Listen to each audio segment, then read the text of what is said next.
Every 4th of July, our small town held a big celebration in the Central Park. Families from all around would gather for the parade, games, and a grand picnic. This year was no different, and my sister Emily and I were excited to join in the festivities. The day was hot, and the sky was a clear, endless blue, the perfect setting for the holiday. The morning began with the usual parade down Main Street. Floats decorated in red, white, and blue rolled by, tossing candy to the children who scrambled to collect as many pieces as they could. Emily's eyes sparkled with delight as she waved her tiny flag, her face painted with stars. The energy was infectious, and the sense of community strong. After the parade, we headed to the park, where the smell of grilling hot dogs and hamburgers filled the air. The park was transformed into a festive wonderland, with booths offering games, face painting, and various treats.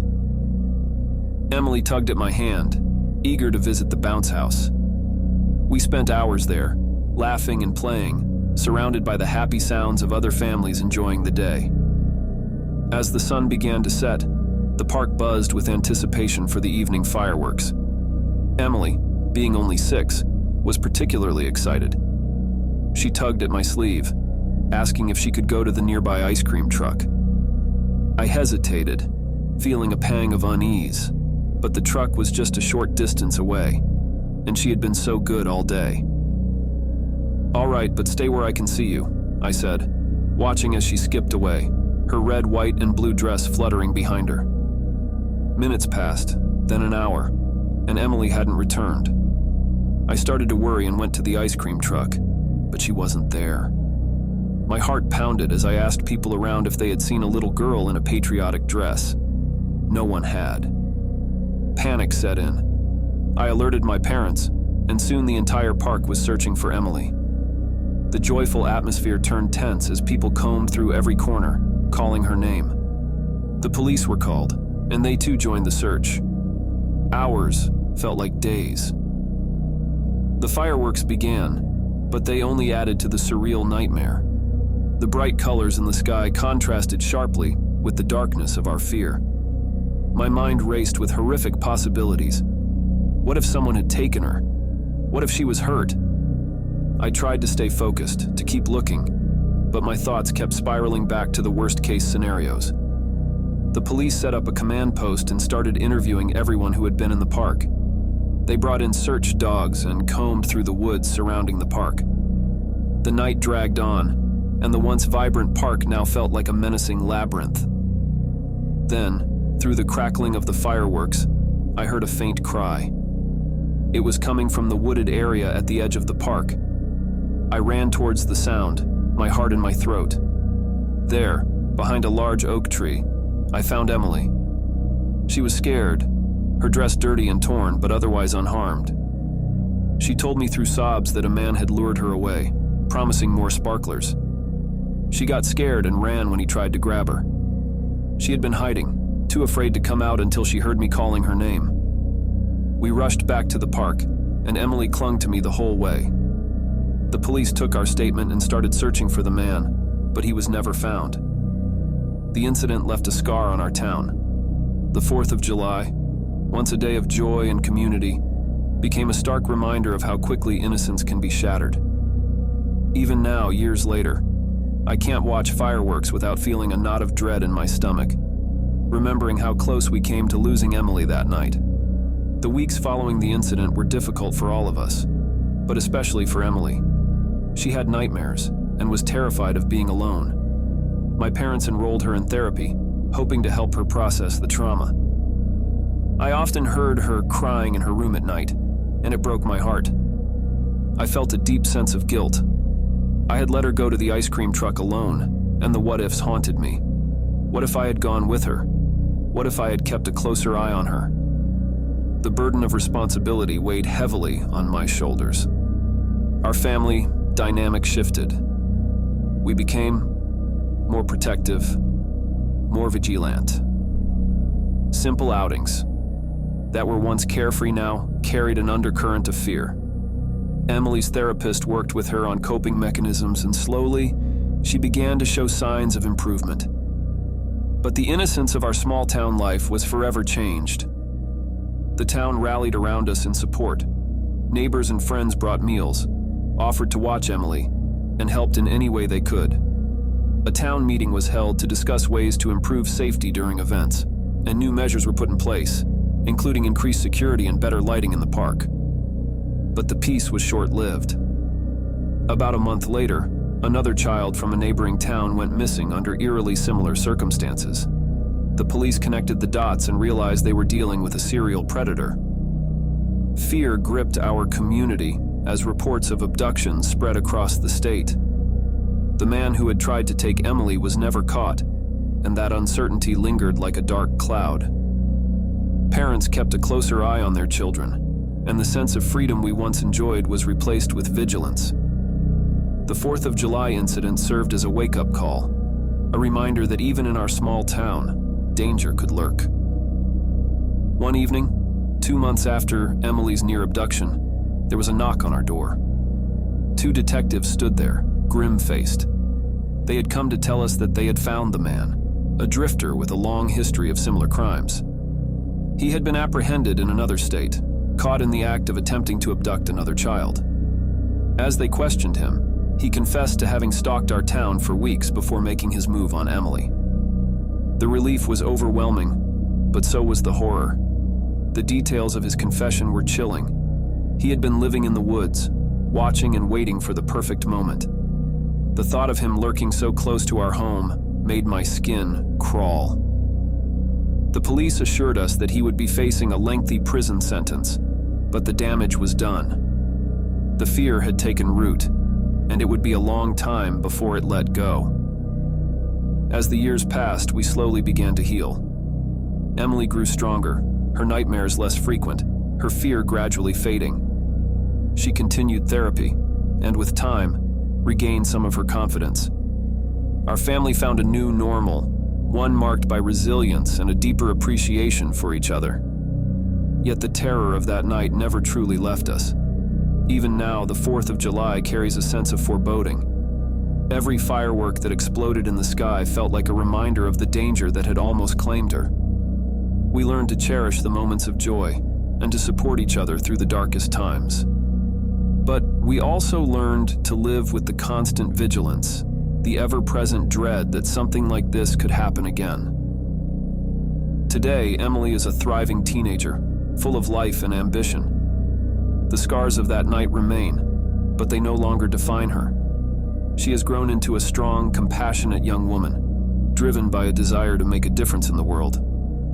Our family has found a new normal, one marked by a deeper appreciation for each other and for the community that stood by us. We continue to celebrate the 4th of July, not as a day of fireworks and spectacle, but as a day of gratitude for the resilience of life and the enduring strength of friendship. Yet, as the years roll on, a shadow still lingers. The man who tried to take Emily was never caught. His presence, or rather the lack of closure, haunts us. There are moments when I look at Emily and I can't help but fear that he is still out there, waiting. The sense of unease never fully fades, and every year, as the 4th of July approaches, I am gripped by a familiar dread. We may have rebuilt our lives, but the darkness of that night still looms. A constant reminder that safety can be an illusion, and the past is never truly behind us. And as I sit here watching Emily grow, that fear gnaws at me, relentless and unyielding.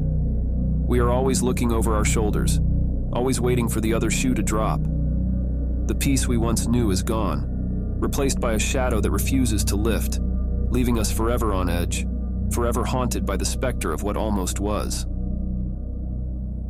Every 4th of July, my friends and I would head up to Jack's family lake house for the holiday weekend. It was a tradition we all looked forward to. The lake house was a perfect getaway spot, isolated, surrounded by woods, and with a beautiful view of the lake. This year, we were especially excited because Jack had promised an epic fireworks show over the water. We packed up our cars and headed out early in the morning. The drive was long but scenic, and we arrived at the lake house around noon. Jack's parents had already stocked the place with food and drinks, so we settled in quickly. The plan was simple. spend the day swimming, grilling, and enjoying each other's company, then end the night with the fireworks. The day went as planned. We swam in the lake, played some football, and grilled an obscene amount of burgers and hot dogs. As the sun began to set, we gathered around the fire pit, roasting marshmallows and sharing stories. The atmosphere was perfect, filled with laughter and the sounds of nature. Jack disappeared for a bit and returned with a box of fireworks. "Time to get this party started," he shouted, grinning from ear to ear. We all cheered and followed him down to the dock where he had set up a launch pad. The first few fireworks were stunning, lighting up the night sky with vibrant colors. We all watched in awe, the reflections dancing on the surface of the lake. Jack was in his element, carefully setting off each one with precision. But, as he prepared the next firework, a massive one he called Titan, something felt off. "Are you sure about this one, Jack?" I asked, a knot of unease tightening in my stomach. "Don't worry, man. It's going to be awesome," he replied, lighting the fuse. Titan shot into the sky with a deafening roar. For a moment it was beautiful, the brightest and biggest firework we'd seen all night. But then, without warning, it exploded prematurely, sending fiery debris raining down on us. We all screamed and scattered, trying to avoid the burning fragments. The explosion was so loud, it left my ears ringing, and the shockwave knocked me off my feet. As I scrambled to get up, I saw Jack lying on the dock, unmoving. "Jack!" I shouted, rushing over to him. He was unconscious, his face pale and bloody. The others gathered around, panicking and trying to help. One of our friends, Dave, pulled out his phone and called 911, his voice shaking. Minutes felt like hours as we waited for the paramedics. When they arrived, they quickly assessed Jack and loaded him onto a stretcher. The rest of us followed the ambulance to the nearest hospital, our hearts heavy with fear. We spent the night in the hospital waiting room, anxiously awaiting news. Finally, a doctor came out to speak with us. His face was grim, and my heart sank. "Jack sustained severe injuries from the explosion," he began. "We did everything we could, but I'm afraid he didn't make it." The room fell silent as the weight of his words hit us. Our friend, the life of the party, was gone. The 4th of July, once a day of joy and celebration, had turned into a nightmare. In the days that followed, we were consumed by grief and guilt. The lake house, once a place of happiness and camaraderie, now felt haunted by the memory of what happened. We couldn't shake the feeling that we should have done something differently, that we could have prevented Jack's death. We all returned to the lake house a week later to collect our things. The mood was somber as we packed up, each of us lost in our thoughts. As we were about to leave, I noticed something odd. There was a small charred box near the dock, partially hidden by some debris. Curiosity got the best of me, and I picked it up. Inside were several smaller fireworks, but they looked different from the ones we had used. They were homemade, crudely constructed, and highly unstable. My blood ran cold as I realized Jack must have gotten these from someone sketchy, thinking they'd add to the fun. I showed the box to the others, and we all felt a new wave of guilt and anger. Jack had been reckless, but we had trusted him without question. We had been so caught up in the excitement that we hadn't considered the risks. As we drove away from the lake house, the reality of what happened began to sink in.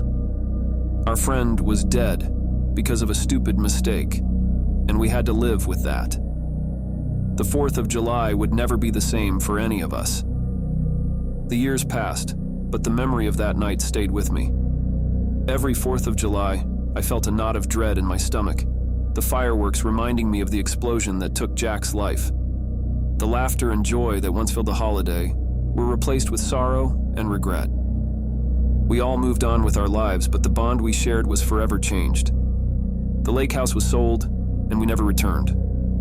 The place that had once been a symbol of friendship and fun had become a reminder of loss and tragedy. Today, as I sit here reflecting on that night, I can't help but feel the weight of it all. We were young and foolish, thinking we were invincible. Jack's death was a harsh lesson in the fragility of life and the consequences of our actions.